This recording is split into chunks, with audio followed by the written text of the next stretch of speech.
Low 21. Wow!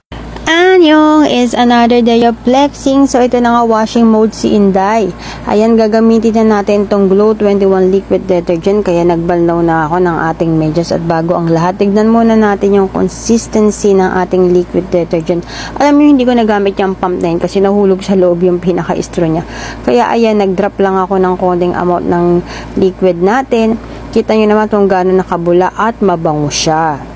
Ayan. Alam niyo may herbal ingredients so kaya not harmful sa ating mga kamay at hindi mahapdi. Ayan, sinuk ko na yan ng 5 minutes at kita nyo naman talagang natanggal nga naman talaga yung mga stain na mga dumi ng ating media. Syempre kaya kailangan yung gamitan ng super power kuskus yan para lalong pumuti. O, diba? Makikita nyo kung gaano kadumi yung tubig. O, diba?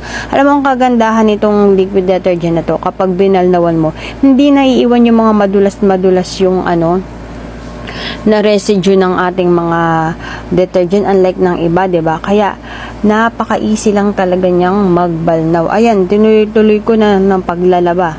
Naglagay lang ako ng isang puno dyan. Actually, naka-4 na salang ako dyan bago ako natapos. At take note, 3 balnawan lang tapos na ako. Kasi nga, sabi ko nga, hindi mahirap magbalnaw kasi madali lang talagang mawala yung mga bula-bula doon sa ating mga damit. Kaya yan, nakasampay na ako. O, diba?